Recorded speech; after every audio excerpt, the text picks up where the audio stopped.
welcome. I'm Olivia, And I'm Amy, and this and this is is Girls Girls Gone Gone Spooky. Spooky. Welcome back. Yeah, welcome. All right. Well, I'm excited about this episode. I feel like the topic I have specifically, we have done this general topic before, is really interesting, and we had put it on our list like ages ago, and then I forgot it existed. Um, do I just go for it? I think so. I don't have much to Okay. say at the top. Okay. Disappearances is the theme, and I'm going to be talking about the Bennington Triangle, which is considered to be the Bermuda Triangle of New England. Love it. There's another one we covered that is also kind of like the Bermuda Triangle, I think, of also New England, but I don't remember the name of it, to be honest. Yeah, But it's another triangle. Oh, Bridgewater Triangle in yes. And Massachusetts. is that where all the like UFOs are? Or is that Yeah, also I think disappearance? so. I think it's disappearances too, but I think it's more like cryptids and aliens. So, Love it. anywho, this is very much disappearances. Mhm. Now, the theories behind the why of those disappearances, of course, span into that territory as well. But I will dive in here. So, to get us started, I missed one link. Hold on, guys. Really This not is together today. unprofessional on I this know, what the very hell. official podcast. Okay, I'm back. We're back. Okay, so the Bennington Triangle, this is honestly an area that is not like very explicitly delineated. So like I can't tell you exactly where it is. Mhm. But it is in southwestern Vermont generally. The phrase Bennington Triangle was coined by an American author named Joseph A. Citro in 1992 on the radio to talk about this area within which a number of people have gone missing between 1945 and 1950. Now, keep in mind this, like, some will say it's 5 people, some will say it's up to 10. So Hmm. there are some discrepancies in terms of, yeah, the number of missing persons from this area. 5 have been confirmed. A lot of them are like police records, like you'll find news articles about them. Um, so this sort of phenomenon was also kind of like, they say popularized here, which I feel like is an inappropriate word for it, but they became more well known through a couple of books. One was Shadow Child, written by Joseph Citro, where he devoted chapters to discussing these disappearances and other like folklore kind of topics in the area. And we'll get into that a little bit.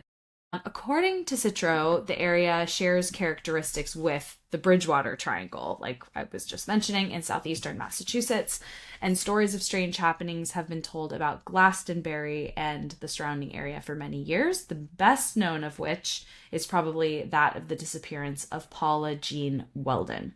So we'll get into that. Like I said, the precise area that's encompassed in this mystery triangle is not clear, but it is purportedly centered on Glastonbury Mountain. So almost similar to like the Appalachian Mountains, kind of like in a way. And I do think that like heavily wooded areas do have this kind of spookiness to them. So I think that that's probably part of it. So it's the mountain and then some of the surrounding area, including towns immediately around it, including Bennington, where it gets its name, Woodford, Shaftesbury, and Somerset.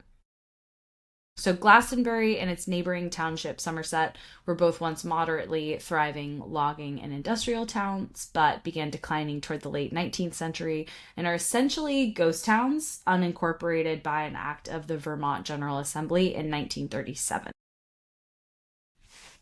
Weird stuff. Some of the reason why there's discrepancy also between like 5 people versus 10 people disappeared is some people were found. So like some people were found, either their remains were found or they were found alive, including Robert Singley, who we're also going to talk about. So the The reported disappearances. The first of which is someone named Mitty Rivers, and this is in 1945.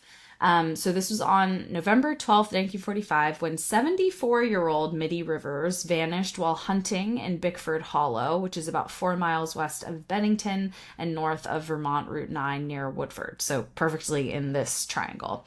Rivers was a skilled outdoorsman who frequented his son-in-law's hunting camp on the Long Trail and was described by friends as very well acquainted with the area. Around 4 p.m. on November 9th, Rivers was seen by a friend on a nearby trail walking in a direction opposite to camp. When he failed to return that evening, a search party was launched. Extensive searches were conducted that autumn and included volunteers from Fort Devens and from the Vermont State Guard. A search party leader anticipated finding Rivers' remains, noting that numerous people had been lost in the region in recent decades, but all had eventually been recovered, at least their remains. The only evidence discovered, however, was Rivers' handkerchief found by a hiker and the following spring along a trail south of his last known location. So, gone without a trace. Just like no remains, not even like clothes or like into thin air. So it's like you think like even if an animal attacked him or something, like there'd be something left of him. Right. Some evidence. But yeah, he's just gone. Okay, so a little over a year later, Paula Weldon, or Paula Jean Weldon, who is the most famous of the disappearances, was 18, last seen on December 1st, 1946, about 2 miles south of the area where Rivers vanished the previous year.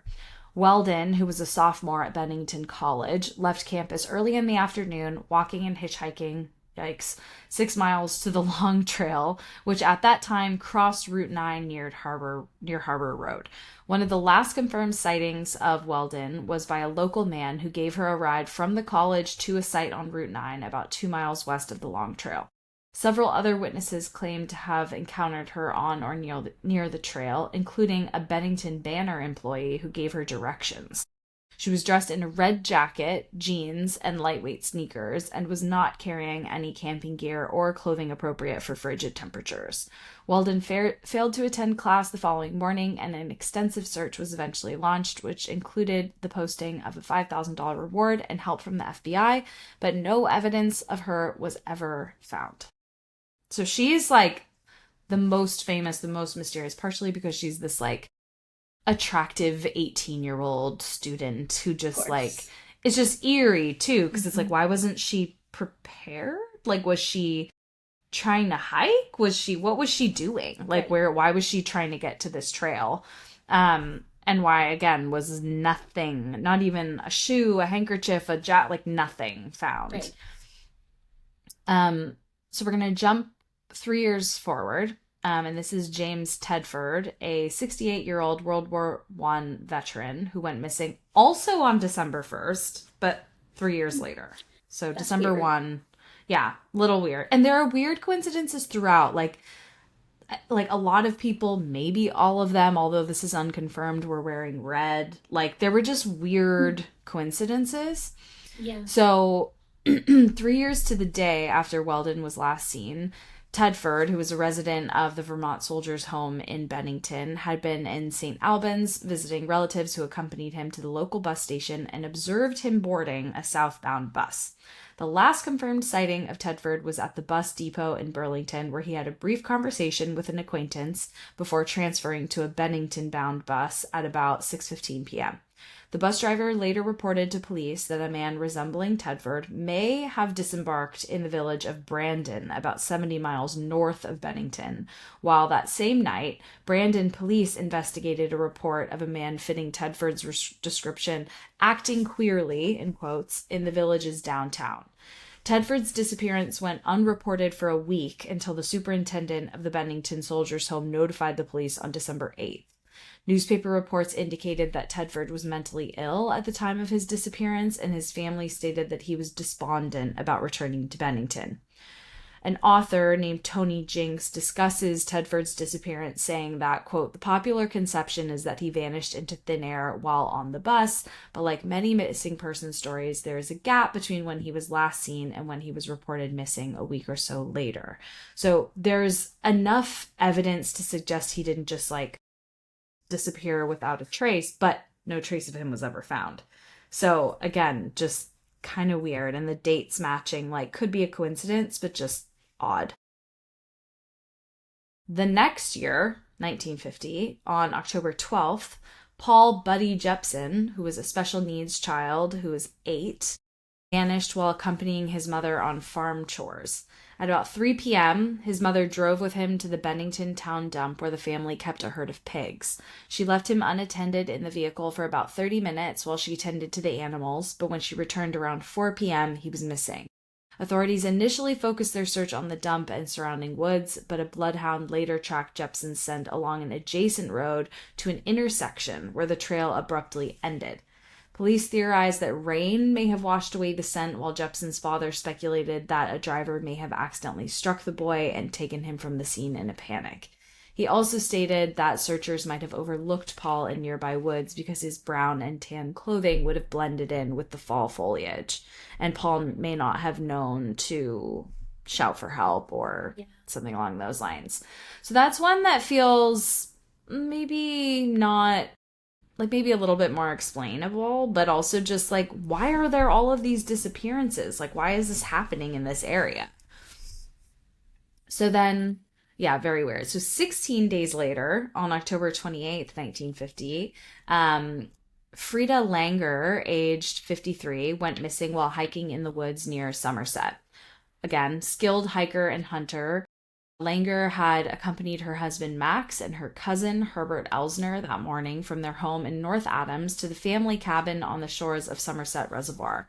While hiking with Elsner around 1 p.m., Langer slipped and fell into a stream, soaking her clothing. She stated to Elsner that she intended to take a shortcut back to the cabin to change her clothes and would catch up with him later. When she failed to return, a search was initiated, which included aircraft, helicopters, and up to 300 searchers. So, really experienced hiker and outdoorsman, again, like, what? Yes, something's off. Yeah, it did note that Langer suffered from a seizure disorder, and her husband speculated that maybe exposure to cold temperatures may have triggered a seizure, causing her to become disoriented and lost in the woods. And then on May 12th, the next year, 1951, fishermen did find Langer's body 3.5 miles southeast from the campsite on the shore of the eastern branch of the Deerfield River in an area that had been only lightly searched previously. While no cause of death could be determined because of the condition of her remains, an investigator theorized that she had fallen down an embankment into a deep pond where she likely drowned, and her body had then been flushed out in the spring. Yeah. So, just kind of sad, of course, but I think there's definitely a lot around, like, sort of the potential connection between all of these events, and the idea that, like, really experienced people who are, like, accustomed to being in the outdoors, like, I don't know, I guess I just don't buy, like, I guess it's unique that she would have fallen in the water and probably have been very cold, because it was, like I said, October. Okay, yawn. But it does just seem kind of unusual to me that, like, she would have seized and then just, like, kept going somewhere in the woods. Like, I guess if she were disoriented, but I don't know. It just seems weird. Yeah. And there's definitely, it's a coincidence, I guess, that all of it happens in the same spot. Either right. way. Exactly. Yeah, exactly. Yeah. It's just unusual. Some vibe there. Yeah, there's definitely a vibe there. So, okay. I wanted to go through... Okay, so I'm going to circle back to James Tedford, who was the veteran. So there's some conflicting information as well about some of the people surrounding James Tedford, who said that he was I can't remember the word, but like just not jazzed about going back to Bennington.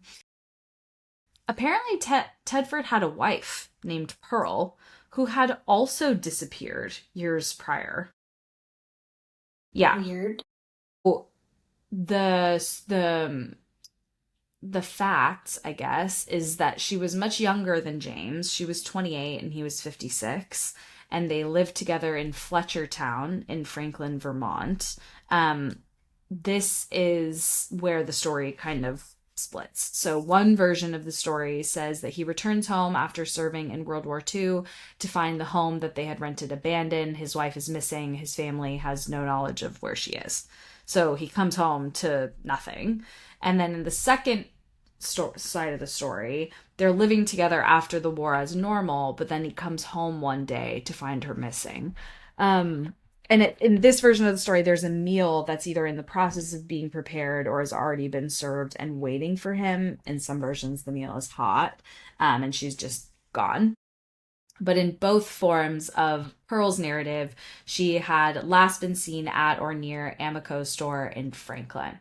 So it's really hard to find anything that like confirms which version, if either of these is true, but she did exist. Like, she's in the newspaper as Miss Pearl Tedford, so she does exist in like a couple of different sources. But weird that she also disappeared.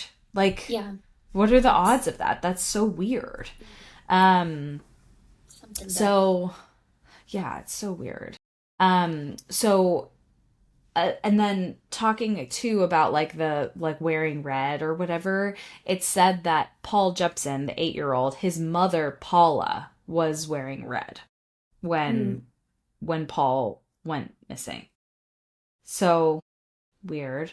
So then we come to Robert Singley's story. So Robert Singley was found. So he did not disappear entirely, but it's odd. And this is actually clips from the Bennington Banner newspaper from October 3rd, 2008. So it's an interview of Robert Singley, a 27-year-old who claims to have become lost in a very bizarre fashion in the Bennington Triangle. So the article begins describing how he went out for a day hike in, quote, the exact same place where Paula Weldon was last seen some 62 years ago, which I don't actually like Paula's wearing red. And sorry, I completely butchered that last part. Paul Jepson, his mother wasn't wearing red. He apparently was wearing red, a bright red jacket. But then in the other story, it says that he was in brown and tan. So I wonder if he left the jacket in the car or something. Anyway, but Paula was one of the 18-year-old who went missing. She was also wearing red. So Robert's wearing red. He's like, okay, great. So walking back to his car, he realized that he had gone 4 or 5 miles. He's on a hike. So he's like, okay, walking back to his car, he'd gone 4 or 5 miles, but his car had only been parked 3 miles away. So a fog rolled in and it started to get dark. So he pulled his headlamp from his pack, but it was broken. He didn't have a watch or a map or a compass or GPS. And he describes how, unable to locate the correct trail, he took refuge under a large maple.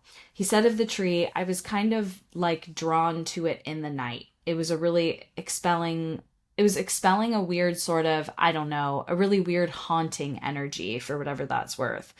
So that was his quote, obviously.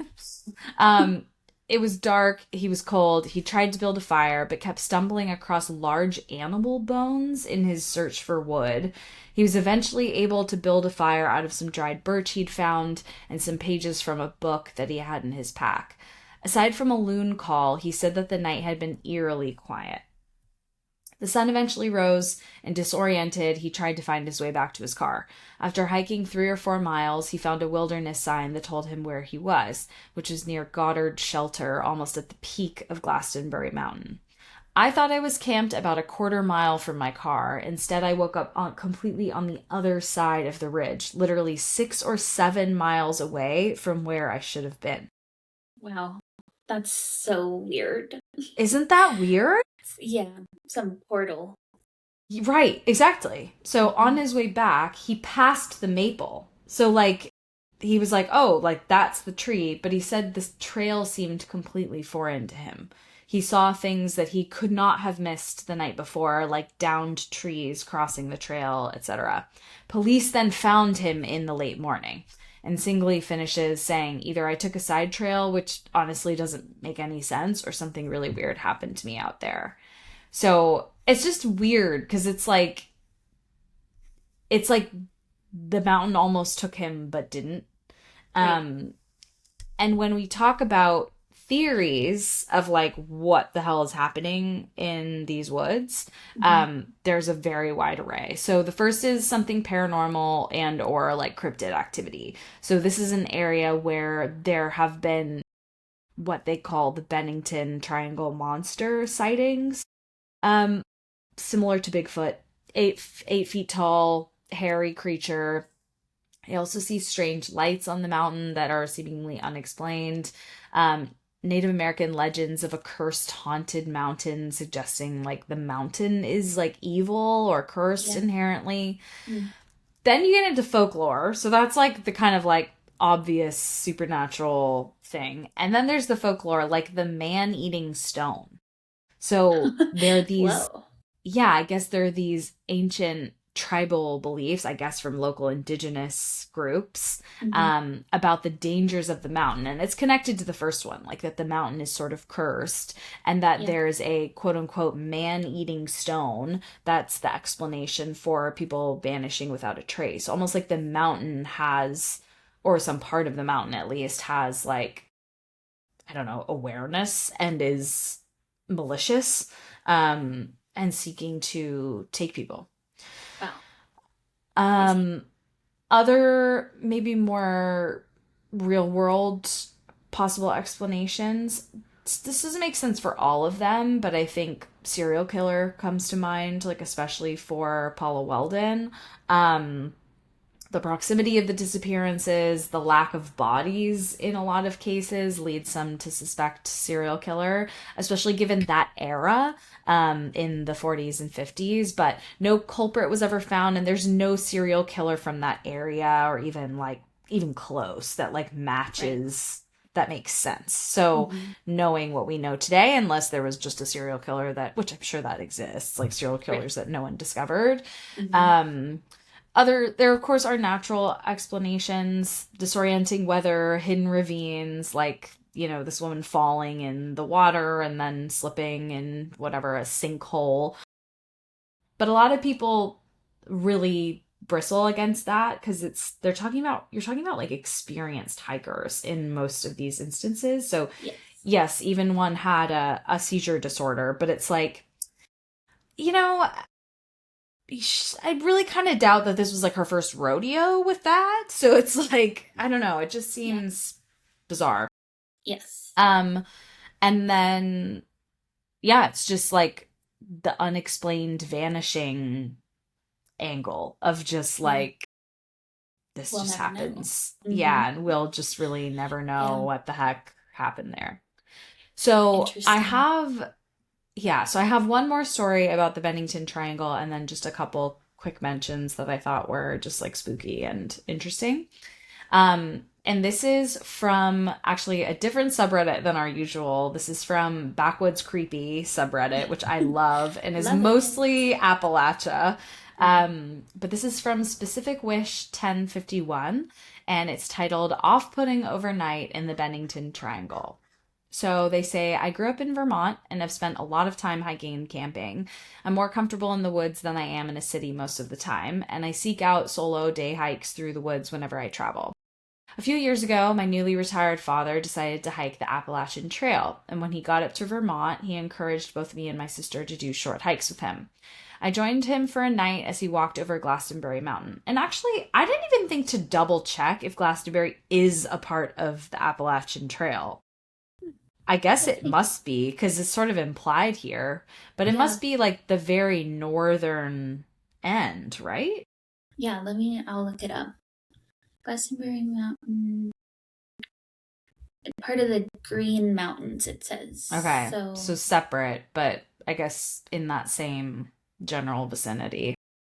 Yes. Oh, wait, it says the Appalachian Trail coincides with this section of the Long Trail. So they converge somehow. Oh, okay. Okay, so they are connected, which Mm-hmm. that's Makes interesting sense. to know. Yeah. Mm-hmm. Okay, so if you haven't heard of the Bennington Triangle and Glastonbury Mountain, it's worth a deep dive, but here's a summary. This is an area in southern Vermont / central northern Massachusetts where odd things happen. Notably, there have been at least 5 disappearances in the area, starting with 18-year-old Paula Weldon in 1946. So he goes on to talk about some stuff. She went for a hike, blah, blah. So he's just rehashing the disappearances. Okay.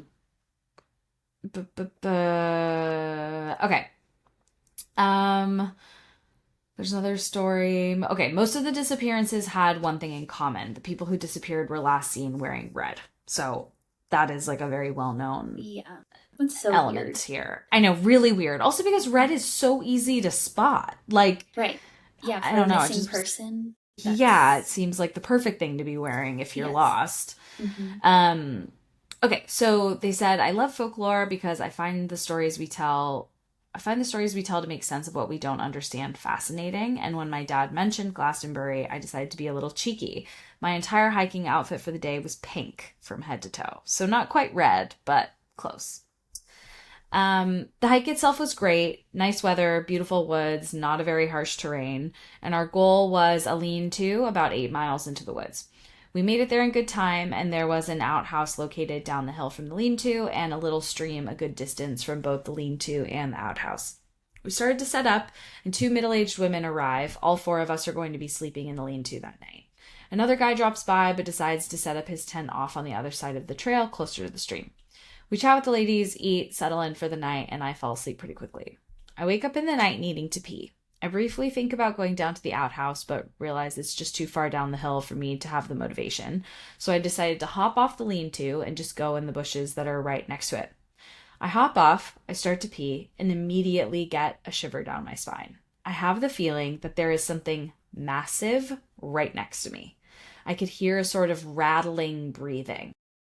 Now, I've been within throwing distance of a bear at night before, and that guy did not want to be anywhere near me and took off. Bears do not tend to want to be around people if they can help it, and humans were coming along this trail almost the entire year. What's more, all of our food was safely stored in airtight containers. I also just don't think bears sound like that. The feeling I got from the other side of the bush was something huge and very unhappy that I was there. I, of course, hadn't grabbed the flashlight because I wasn't going very far, and in any case, I was too afraid to look up and see if I could see anything without it. I got back into the lean-to as fast as I could, and I waited to hear for something lumbering off. I hear something eventually that sounded like it was brushing against the lean-to, but then nothing. Took a while, but I managed to fall back asleep. I was woken up the next morning and noticed immediately how silent it was. No birdsong, no squirrels in the bushes, nothing but dead silence. We ate and started off as the ladies packed up, and we saw the tent of the other guy, though he didn't seem to be awake yet. Again, it was a beautiful day. The air was soft through the trees. Everything was green. But the thing that always stuck with me as we hiked the 10 miles back out the other side of the mountain was the silence. The whole way through, until we were near to the road, it was eerily quiet, as though every other living thing had just vanished. I don't know what was standing near me that night next to the lean-to, but I didn't quite see Bennington Triangle stories as just campfire fodder after that. And I'm glad I didn't decide to go all in and wear red up Glastonbury Mountain. Yeah, don't tempt fate like that. Right. Isn't that weird? Very weird. And the Like, what do you make forest. of that? Yeah, like, I feel like you've done more hiking than most people I know. Have you ever experienced something like that? No, I haven't. It's usually quite lively. Yeah, like, vibrant. Yeah, I guess also, though, like, I'm picturing an East Coast forest versus what we have in Colorado, like, couldn't be more different. Because we don't That's have... true. Well, we do, but where I go, we don't have like dense, dark Blair Witch Project forests. Yeah, that's fair. So different feeling, but that's true. Actually, I hadn't really thought of that because like the hiking I've done is with you and in California for the most part, like a little in like Missouri, but like I don't know, it's like cypress trees and like it's usually in Hmm. California like coastal, so it's like Yes. Yeah. yeah, it's kind of deserty or it's like sandy kind Hmm. of Yeah. versus yeah, that's a good point. Like there's that like wall of trees that's Yes. very ominous, like swallows Yeah. sound and light and Hmm. all of that. Yeah. And That's very weird. like I'd say, I mean, this is a sweeping generalization, but a lot of our forests are aspen trees, which Yeah. have like the Oh, so wispy pretty. Yeah. leaves, as opposed to, yeah, like a canopy almost, like in Yeah. the hiking that I've done on the East Coast. It's like, ooh, this is a little like oppressive. It's Yeah, beautiful, totally. Like it's but pressing in on it's, you. it's definitely Yeah, oh, different. that's interesting. And probably feels a little like anything could be lurking anywhere. Like, Hmm. human, animal, something supernatural, like whatever could be hiding anywhere because it's just so dense. Yes. Yeah. It's I got don't know. some spook out there Definitely extra. spooky. Extra spook. Okay, so I have two more quick ones. One is like really quick. This one I wanted to just talk about quickly because it's like a camping disappearance and it felt kind of in the same vein, but Hmm. also just a flag. There's this website called the Charlie Project, CHARLEY.org. And I think they have literally every missing person like report Ever. ever. It's Yeah. an insane compilation. I don't know if you're interested in this or I don't know, or like some sort of true crime online sleuth, then Yeah. if you don't know about this, this is something to know about. So this is Christopher Allen Temple. So Christopher was camping with four friends in Bath Township, Michigan on April 22nd, 1990, prior to his high school graduation. That day, he went to an Earth Day celebration at Riverfront Park and then went with his friends to the remote Rose Lake recreation area on the campground around approximately 9 p.m. They'd made a campfire there, and Christopher walked into the surrounding woods and never returned. He has never been heard from again.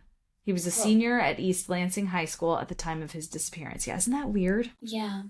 He just like Like, walked away from the campsite and yeah. never to be seen again. Like, just what the fuck? Right. So, of course, there was an extensive search of the area, which turned up zero indication of Christopher's whereabouts. About a year and a half later, though, one of his sneakers was found about 300 yards southwest of the campsite in an area that had already been thoroughly searched. The shoe appeared very weathered, as if it had been exposed to the elements for a long time, which makes sense a year and a half later. But 300 yards isn't that far. No. It, especially if you're searching extensively Right, already. I feel like you would have right. found that. Yeah. Yeah, That's weird. it's so weird. Hmm. He was a student at Hazlitt Community Education at the time of his disappearance. He had a perfect attendance there and made straight A's. He attended East Lansing High School but transferred to Hazlitt in that November of his senior year as his parents thought he would benefit from smaller class sizes and greater individual attention. He enjoyed swimming and working with his hands. In 1990, he knew how to drive but had never had a driver's license. So that's it. That's the story. Like, Yeah. there's no more really than that. The theories are initially investigators thought he must have been a runaway, but his parents, his friends were all kind of like, I don't know, like that, we don't know that that makes sense. Foul play is actually now suspected as he was believed to have been selling drugs, Hmm. specifically weed, at the time of his Okay. disappearance, and may have had a history of shorting customers or giving them smaller amounts than they had paid for. And there's a theory that he went off into the woods for a drug deal, a pissed off customer killed him, Yeah. intentionally or not. Hmm. The area where he disappeared is also swampy, so it would be pretty easy to hide a body there. And of course, his case remains unsolved. That said, I feel like eventually the water spits you out. You know what I mean? Yeah. It usually does. It's So true. I don't know, very just like creepy and weird, and another one of those just bizarro Yeah. things. Right. And like, was something calling to him that others couldn't hear. Exactly. That's interesting. Exactly. That's interesting. Exactly. Call of the Wild, but like not in a good way. Yeah, in a very bad way. Very bad way. Okay, so this one I read and I was like, meh. And then I scrolled into the comments and I was like, that's fucking weird. Okay. Okay, so this is from Norman Quacks 345. So they say, this spring, I took a trip with 6 other friends of mine. Throughout the trip, all of us, except for one, kept having a strong feeling that we were missing a person when we weren't. Yeah. Weird. It's so weird. A few examples that I can remember. We would have the cars packed up and ready to go, but we weren't leaving because we were waiting for someone. Like we were missing someone. Either they were in the bathroom or still at the campsite. But then it would take us a while to be like, oh, wait, no, everyone's here. Oh, God. Weird. A different night, they were sitting by the fire. All 6 of us were around the fire. One person was I guess 5 of them were around the fire. One person was at a picnic table maybe 10 feet away, which I was fully aware of, that they were over there and not one of the 5 at the fire. When I suddenly got a really strong feeling that someone was missing from the group, like at the car or in the bathroom, but I physically counted how many people... Oh, sorry, no, it was 6 at the fire and 1. So there were 7 of them on a trip. 6 plus them. Okay, so 6 at the fire, 1 at the picnic table. I physically counted all 7 people were present within my line of vision. Lastly, we had just dealt a round of cards. All 7 of us were sitting at the table, but we didn't start the game because we were waiting for someone. Until someone said something like, wait, what are we waiting for? Everyone's here. I thought we were missing somebody. To which all of us but one said, I thought so too. Yeah. Except for the one who was like, what are we waiting for? Unaffected. Yeah, unaffected. So they say, I'm not a super big believer in the paranormal, but this was just straight up bizarre. The only somewhat explanation I have is that our friend group has more than 7 of us in it. But I remember specifically feeling that someone was missing, not a specific person. And I could never figure out who I thought wasn't there. And the fact that multiple of them felt it, I don't know, that creeps me out. Yeah. That's weird. So people start like asking questions like, did anyone in your friend group recently break up with their significant other that was always with them, or something like that, where it would be like, oh, duh, of course they're not here. Yeah. And the original poster said no, and of course there were people who didn't go, but it was also a guys trip, so the girls in the group didn't come along. But I didn't ever feel like there was one of them who I was thinking of who was missing. It was just like someone in this vague way. And then someone posted to say, I feel like it was a glitch in the Matrix. And someone else posted something like this really recently. Have you posted about this before? And the OP is like, no, I haven't. And then someone else is like, yeah, I saw it too. And there were actually 2 posts connected to the same thing. And she says, 2 posts about a group of 6 guys. One of the posters was the 7th guy and talked about getting ditched at a gas station by the group and his friends just not even realizing. The other poster was in the group of 6 who kept having this nagging feeling about having lost a 7th person after a stop at a gas station. So the sub like tried to connect the posters together, but I don't know if anything came of it. Yeah, I don't know. It was just so weird. Like, it's like, what if, because when this person posted in the comments, they also said, oh, this was however many weeks ago, and someone matched up the dates, and it was like the same weekend. Wow. Yeah, so it's like, it's almost like they absorbed the energy of that other group. Yeah. I don't know. Isn't that weird? That is really weird. Yeah, so weird. I've never had that sensation before, but I can imagine how disorienting that would be. It's 100%. Who are 100%. Waiting for? Ooh, I'd get creeped out. Yeah, very creepy. Because again, it's like that call. Like, what is calling that emotion in? Right. Okay, and this is the last. Yeah, exactly. This is the last comment that I'll share from this one. This is from Cinnamon Soy. They say, something like that happened to me when I was in middle school. Our friend group was usually about 9 people, but we had a sleepover and only 5 could make it out. With my sister and me, we were 7. We decided it would be ballsy to take a walk at 11 p.m. because our house was super rural and our driveway was long and had 2 other neighbors on it. Our house was the first on the drive, and it's about a third of a mile before you get to our house. And then it's about a quarter of a mile to the next neighbor's house and maybe 1,000 feet to the last house. The driveway is surrounded by thick woods. It looks like Fern Gully in the spring. So it was safe, except for wild animals, but still creepy. So we went out with flashlights and our dog, and as we were going along, someone would duck into the woods and run ahead and pop out to scare us, middle school stuff. After a while, that got old, so we stopped and counted everyone. 8. 2 different people counted, and we made sure not to count ourselves twice. We all agreed we were all there and no one looked unfamiliar. There were 8 of us. So we walked on. Stopped once or twice to count again to discourage the jump scares, and when we got within sight of the next neighbor's house, we decided to turn around. The neighbor's 3 dogs then joined us. This is rural living, so totally normal. The dogs loved us. We loved the dogs. They'd go home on their own. We counted before going back. 8. When we were almost home, there was a feeling of someone not being there, so we counted 7. Someone was missing. We realized A was missing, and the other girls were like, oh, she's just trying to scare us. Come on, let's leave her and she'll come back. And they yelled that into the darkness. But I had this really bad feeling, and one of the other girls sort of did too. When we got within sight of my house, which was a little hill, I refused to go down until A was back with us. If we went down, I wouldn't be able to see back to where we were. And the others were like, no, let's go. But I turned around and I heard a faint, help me. Oh, God. The No. other girl who was concerned heard it too. So we took off down the road toward it and we heard, help me again. It did not sound like A at all.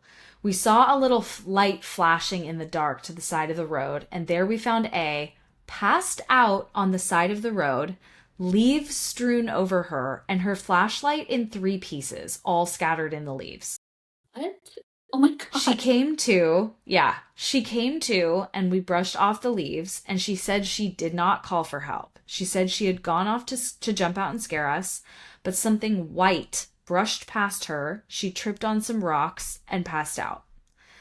By this time, the other girls had caught up with us, so we all went back home. In the house, we're sitting around the dining room table. We counted 7. There were 7 of us, and we realized that we had been counting wrong. There were never 8. What? There were only 5 girls and the 2 sisters at the sleepover, and we didn't know who we were counting, but number 8 didn't stick out.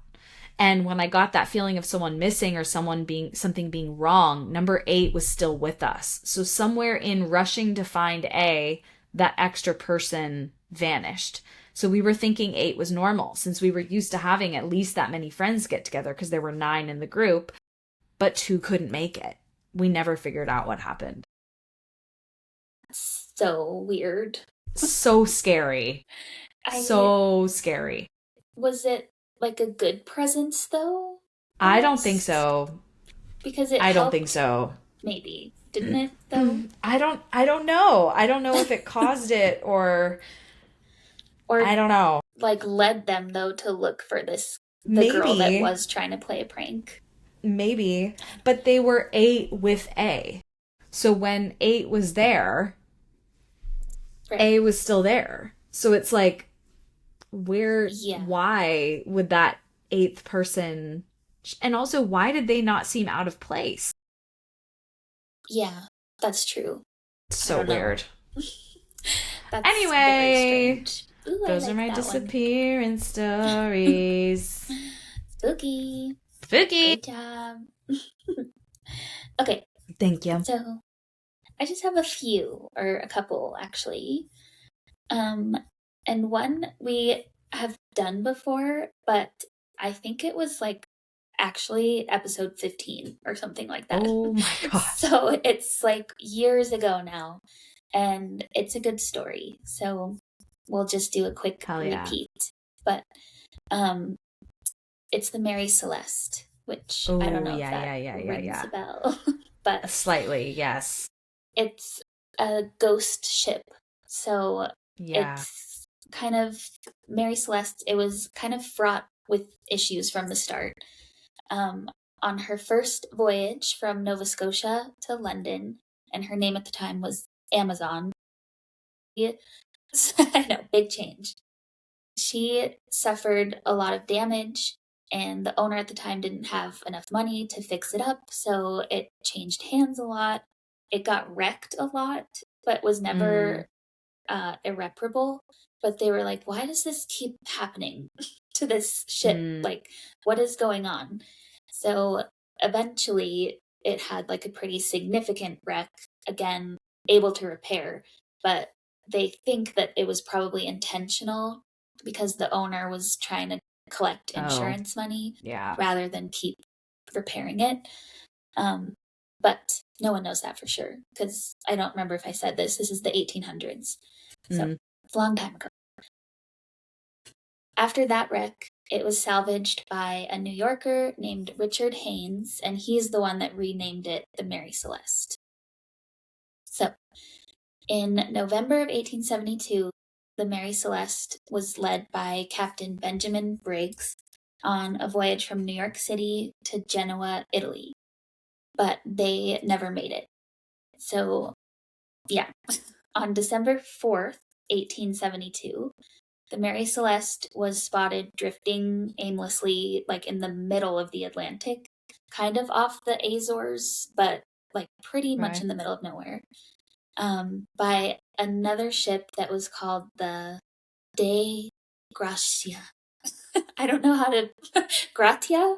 De gracia. How would you pronounce Gratia? Gracia? Gracia. Gratia. I don't know. Is it Gracia. Latin? I don't know, It's but probably de yeah, gratia. I don't yeah, know. De Gratia. Something. But it's a British ship, so why'd they give it such a Oh, fancy name? I don't know. De Those Gratia. Brits. That's how they say it. De gratia. Just Exactly. kind There of we go. cockney. Mhm. Love it. Okay, so this ship, whatever it's called, is the one that finds the Mary Celeste. Their captain, David Morehouse, sends his crew on board to see what's going on because they should have been able to see the crew like on the deck of the ship, but they saw no one. And when they went on, That's it very Pirates of the was, Caribbean. I know. I love this story. Yeah. It's yeah, they get on board and they're like, what's going on here? Where the hell is Because everyone? the ship is totally fine. Like it's not taking on water. Most of the cargo and all of the passengers' belongings are untouched. And the ship's logbook is up to date, which is so bizarre to me. Yeah. Um, the only things that seemed off were that the cargo of the ship, they were carrying over 1,000 barrels of denatured alcohol, aka ethanol, Mm. and there were 9 barrels that appeared to be leaking. So that's a little weird. Um, Yeah. and then the other thing was that the ship's lifeboat was gone. But on the ship itself, there was like 6 months' supply of food and water. The captain and the crew were like very reputable. People liked them. So no one understood why they would have left, especially because they were in the middle of nowhere. Right. So Like, where were they gonna why? paddle to? Yeah, exactly. In a little lifeboat. So, Yeah. It's got like a Roanoke kind of vibe to it too. mhm, yes, it's Hmm. very unclear what happened. And some people speculate that it's if they did know about that leak, maybe they were in fear of a fire or an Yeah. explosion just from the alcohol vapor. But when the crew went on there, they were like, I didn't smell anything. Like, we just saw that they were leaking. So, um, I don't know. But Weird. people also suggested a mutiny or pirates, but people were hesitant to believe either of those because the crew and Captain Briggs were really well liked. And Yeah. also for Well, their stuff pirates, was all there. yeah, why wouldn't they have taken anything? Right. So it's very bizarre. Yeah. But, So creepy. and the Mary Celeste went on to be like a literal ghost ship. Like a ghost ship is a term for a ship that is abandoned, but this one is like actually haunted, which is scary. So they brought the Mary Celeste back to port, and it was like added back to regular rotation of sailing voyages, but a few things happened. So in 1884, for example, another ship was sailing near where the Mary Celeste had been found abandoned. And the crew, and especially this one sailor named William Flood, they claimed to see what appeared to be a small lifeboat drifting around. Oh, But shit. when they got close, there was nothing there. So, kind of weird. Also, William Flood is like the best name for a sailor. Yeah, I know. Billy Flood. Billy Flood. Okay, I wait. love So, it. just so I'm not making this assumption and I'm wrong, Briggs and the crew were never seen again. Right. Yeah, sorry. I should have clarified. What the hell? Yeah, no one. And Briggs's family was on the ship also.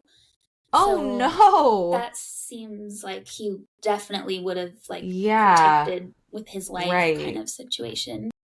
Oh, that's not Yep. good. Yeah. So another incident with the Mary Celeste occurred in 1879 when another ship captain named John Austin, he encountered what they thought was the Mary Celeste while passing through the Strait of Gibraltar. Mm. And they were like passing ships in the night, and he reported seeing the sails illuminated in a weird, creepy way, even though it was Oh, dark at the time. oh, that's And so Pirates of the I Caribbean. know, I love it. Um, Funny. and as they were like passing and getting closer to each other, it disappeared. So who knows what he was Oh my seeing. God. And then Flying also, Dutchman. I know, there were some captains who like commanded the Mary Celeste, and they all were like, I feel really uneasy on board this ship, including Captain Gilman Parker, who he was the one that was captain when it eventually wrecked for good off the coast of Haiti in 1885. But he confided in a fellow sailor that while he was the captain and whenever he was on board, he had this overwhelming like sense of a presence on the vessel. Oh God. And he said, I think it's haunted by the people that like lost their lives either here or Yeah. in relation. So Interesting. creepy. Very That's, creepy. yeah, the Mary Binks Celeste. is literally feral right now. Is he You're hungry? crazy. Of course he's hungry. He's He always hungry. wants And his vet dinner. this morning said he needs to lose a pound. So, Oh, oh, oh, poor big. guy. But it's his birthday Yeah. tomorrow, so we're not going to tell him. Yeah, not yet. Also, have we ever talked about how do you say the movie Pirates of the We have talked about that. The movie is Caribbean, but nothing but else it's the is. Caribbean. Like Yes, that's so funny. I know. They really, the ads for that movie, they definitely Yeah, said Pirates of they the just like Caribbean. nailed that home because Yeah, yeah, the ride, the movie, it's yeah. Pirates of the Caribbean, but it is Weird. definitely the Caribbean. Yes, 100%. I asked a friend So of mine strange. who is from the Caribbean, and he was like, "Yikes, Yeah. that's funny." And I was like, "Yeah." I was like, "Am It's, I saying it wrong?" And he was like, "No." yeah. I was like, "Oh, Caribbean. okay." Yeah. He's like, "But also that is how you say the movie." So I was like, "Because Pirates of the Caribbean, Pirates of the Caribbean It sounds sounds dumb, wrong. Yeah. very wrong." It's just not right.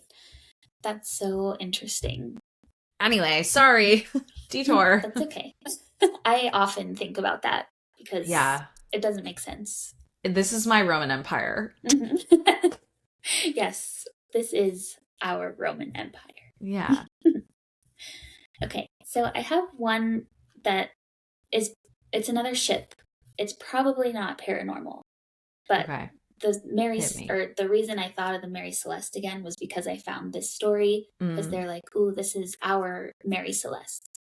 Okay, got Anyway, it. so this is the MV Joyita.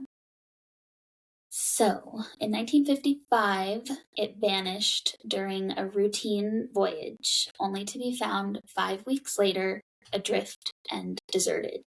And the fate of the 25 people that were on board remains one of the greatest mysteries. And so people call it the Mary Celeste of the South Pacific. So, the MV Joyita was a 69-foot wooden ship. It was basically a luxury yacht, not really like a vessel. I don't Yeah, know okay. if that's the right word. Yeah, I know what you mean, though. Yeah, it's a nice boat.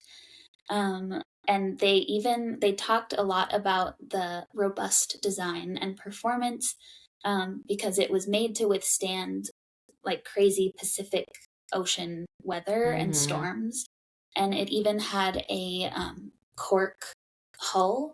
So the captain would often talk about like this is an unsinkable ship, basically. That's famous last words. Yes. So was the Titanic guy. I know. Yeah, you should just never say that. Don't put that out there. So anyway, this is happening on October 3rd, 1955. They're setting out with those 25 people, 16 crew members, and 9 passengers, going somewhere in Samoa, or Samoa, I think is actually how you say it. I am not certain about that, but I'm pretty sure. Yes. I trust you. So they head out and vanish.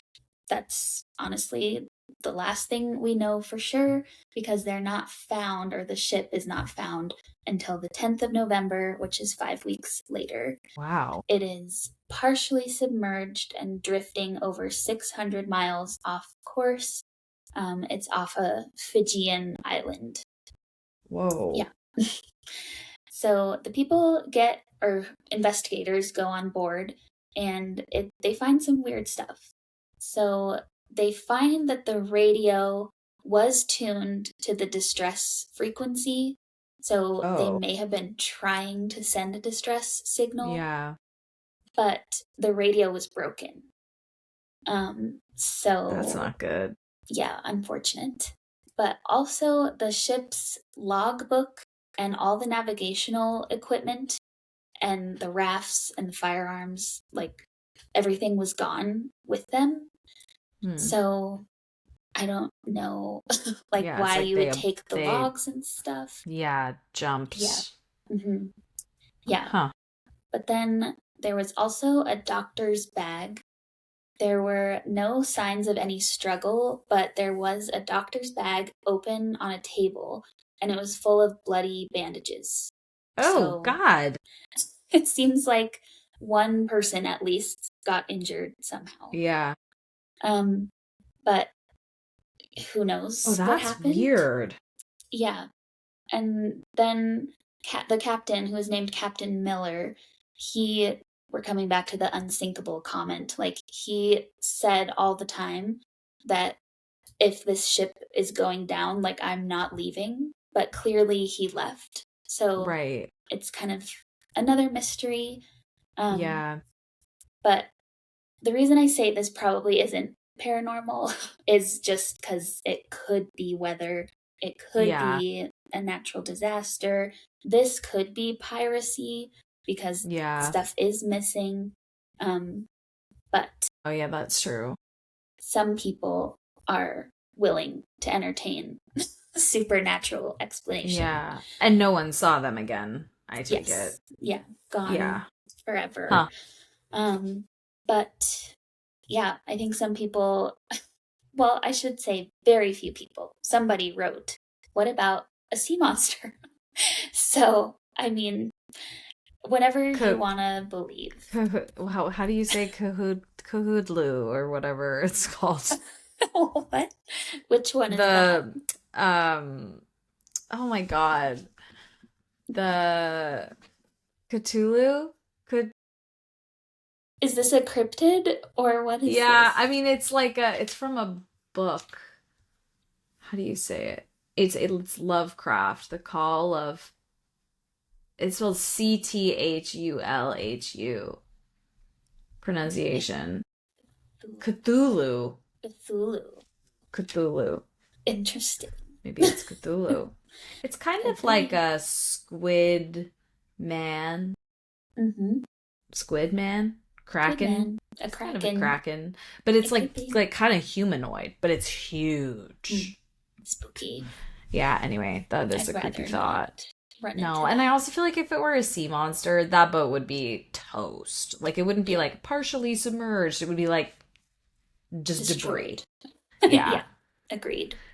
By And I would, Cthulhu. yeah, I would kind of say the same though of like a really bad storm, don't you Right. think? Yeah, that's But true. I don't know. What do I know? Interesting. No, there's Yeah. definitely some weird stuff. It feels like a Knives Out or like an Agatha Christie mystery. Yeah. Ooh, who's responsible? Yeah, who done it? A Who done who done it? it? I love it. That's a good one though. The Yeah. joyita. La joyita. Okay. Then I have one more that's not a ship. It is really weird though. Okay. Oh. So this It's is not a ship, but it's a really weird. it's Armando Valdez. And Okay. this is a disappearance but eventual reappearance. Okay. This takes place on April 25th, 1977, in Chile. And a soldier is in shock after a really strange 5-day saga with a UFO. 6 members of this army patrol see 2 really bright objects descending from the sky. Their corporal, Armando Valdez, who's the leader, he sets out on his own to investigate. And according to his men, his team, he vanished completely. They could not find him anywhere. Whoa. But for only 15 minutes. He came back 15 minutes later. He tried to speak and he passed out. Yeah, it's so weird. Aliens. Aliens. And the other weird detail is that the date on his watch went forward 5 days and he grew about a week's worth of beard in 15 minutes. It's so strange. What?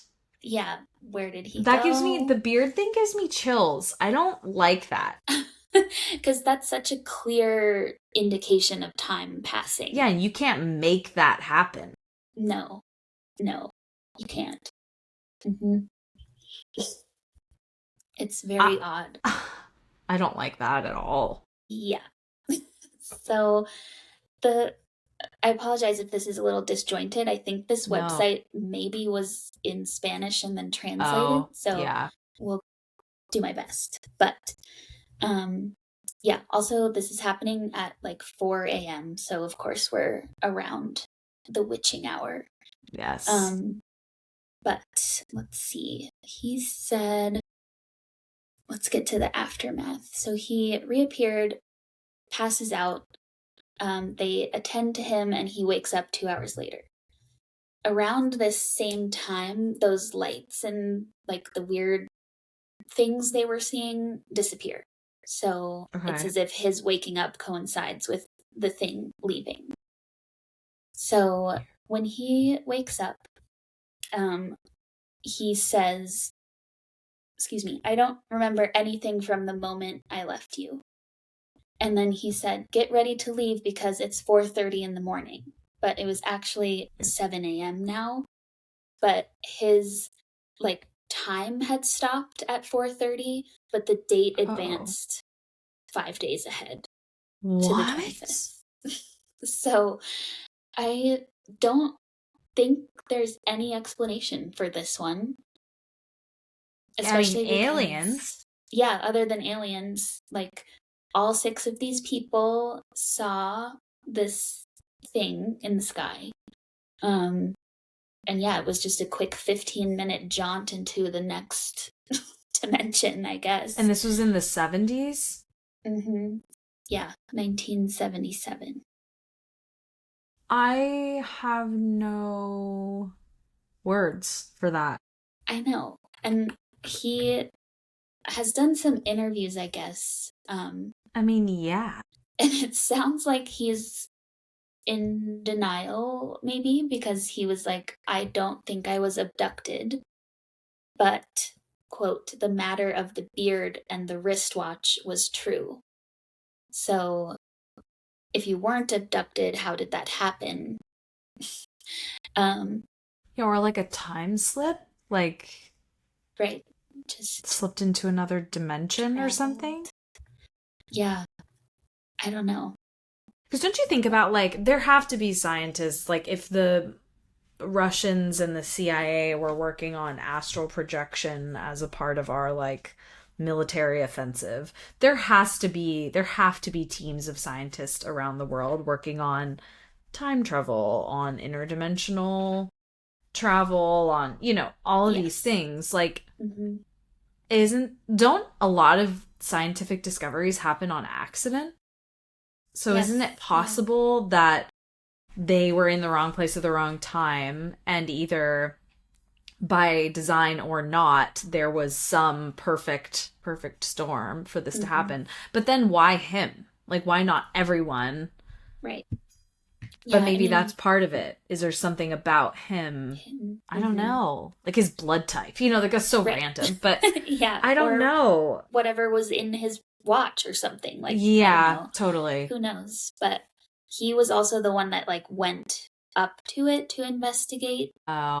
So, because he told everyone to stay for whatever reason, being brave, I guess. Yeah. And then if he was in charge, I feel like. Yeah. So that's a real quick one, but a crazy one. And that is crazy. Yeah. I can't believe it. So that is a really good one. Yeah. That's all I got. All right, y'all. Disappearances. The shit's fucked.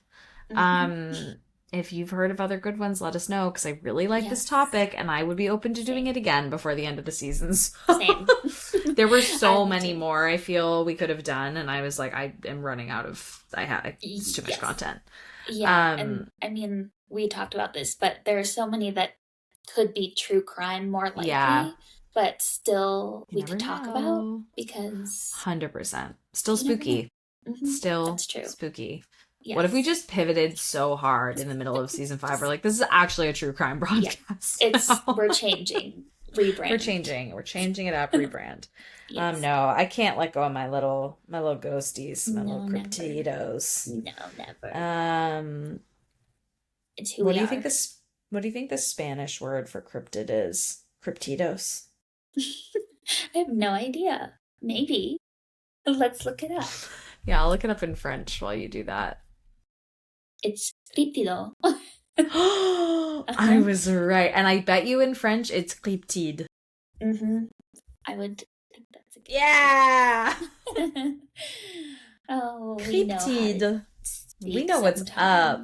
What's up? We know spooky in every language, baby. Now in Mandarin, couldn't tell you, but that's fine.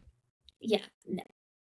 All right, little freaks. Well, we'll be back next week for some Valentine's Day scary stories. Yay! To kick off your romantic weekend with something creepy that'll make you feel weird. Okay? I love it. I still think about that one story. I know. That was with the Tinder thing. You know what I'm talking about? I know exactly what you're talking about. Never did a part 2. How heartbreaking. Which is so... fucked. Maybe they will. Maybe they will around Valentine's Day. That'd be nice. Although I don't remember when it came out originally. Was it old? Yeah, I think it's like 10 years old, probably. But maybe on the 10th anniversary. Right. Now's that the was time. My immediate thought. Mind meld. Yeah. All right, my little baby. That's you. You're my little baby. And also all my little babies. Besitos. Cryptidos, cryptids. We'll be back We'll be back next week, and until then, stay spooky. Bye. Bye.